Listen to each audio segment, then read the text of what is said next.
గుంటూరు జిల్లా తెనాలిలో ఉగాది పురస్కారాల జ్ఞాపికలు సిద్ధమయ్యాయి. వివిధ రంగాల్లో విశేష సేవలందించిన ప్రముఖులను, కళాకారులను ఉగాది పురస్కారాల పేరుతో సత్కరించడం ఆనవాయితీ కొనసాగుతోంది.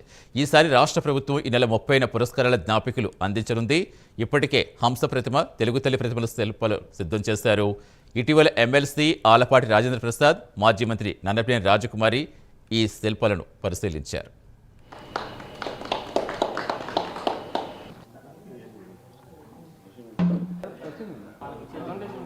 మనం డెమో కోసం చూస్తాం.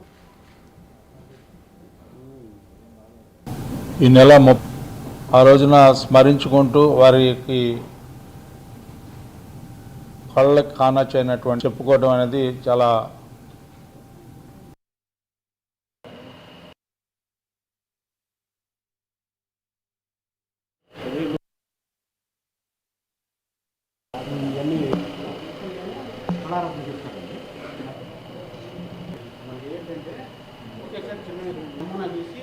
దీనికంటే